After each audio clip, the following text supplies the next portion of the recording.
রাজনীতি মানেই ক্ষমতা, টাকা আর নিরাপত্তা, এই ধারণাকে ভেঙে দিয়েছেন একজন মানুষ, যিনি নেতা হয়েও রাত কাটান ফুটপাতে, যার গায়ে নেই ঠিকঠাক গরম কাপড়, অথচ সামাজিক যোগাযোগ মাধ্যমে যিনি হাজারো তরুণের অনুপ্রেরণা। উপহাস, মারধর এবং অনাহারের মাঝেও যিনি দমে যাননি। ছেঁড়া কোট গায়ে নিয়ে রাস্তায় দাঁড়িয়ে স্বপ্ন দেখেন একটি নতুন বাংলাদেশের। কথা হচ্ছে খায়রুল দেওয়ানকে নিয়ে, একজন ফুটপাথের মানুষ থেকে জনতার কণ্ঠস্বর হয়ে ওঠার গল্প।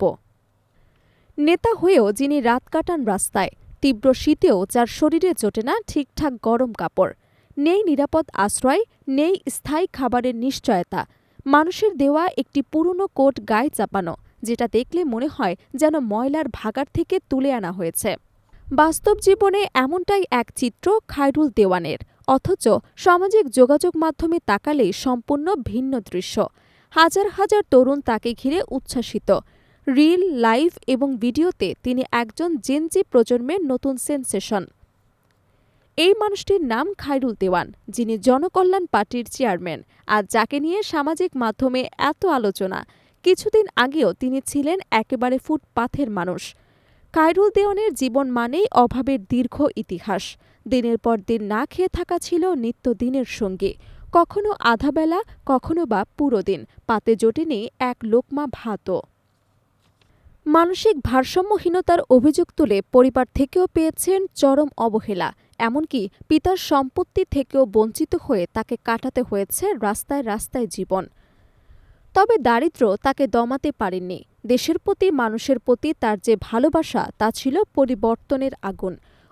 অধিকার বঞ্চিত শিশুদের মুখ তাকে দেখিয়েছে অন্য এক বাংলাদেশের স্বপ্ন। সে স্বপ্ন থেকেই তিনি হাতে তুলে নেন মাইক, রাস্তায় দাঁড়িয়ে দেন সমাজ বদলের ডাক।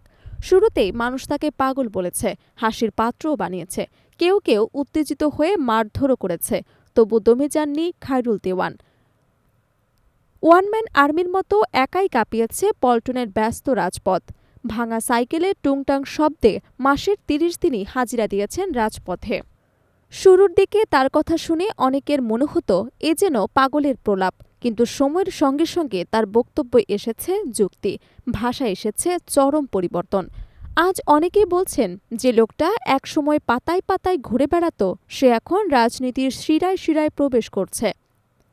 একসময় ফুটপাতে বক্তব্য দেওয়ার অপরাধে যাকে কান ধরানো হতো, আজ সেই খায়রুল দেওয়ান হাঁটলে থেমে যায় মানুষ। দেখা যায় উচ্ছ্বাস, হাততালি আর স্লোগান। স্কুল কলেজের শিক্ষার্থীরা তার সঙ্গে একটি সেলফির জন্য লাইনে দাঁড়ায়।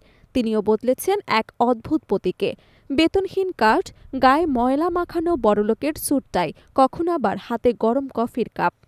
খায়রুল দেওয়ান দাবি করেন, সংসদে যেতে পারলে তিনি দেশের সব রাস্তাঘাটে টাইলস বসাবেন, শ্রমিকের ন্যূনতম মজুরি করবেন ৩০,০০০ টাকা, এমনকি রোধ করবেন নদী ভাঙন।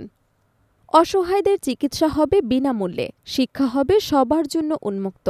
তিনি বলেন, গরিব হলেও তিনি বেইমান নন, খোদা চাইলে সংসদে গিয়ে বাংলাদেশের চেহারা বদলে দেবেন। তার রাজনীতিতে ধর্মের ভিত্তিতে কোনো বিভাজন নেই। হিন্দু, মুসলমান, বৌদ্ধ, খ্রিস্টান, তার চোখে সবাই সমান।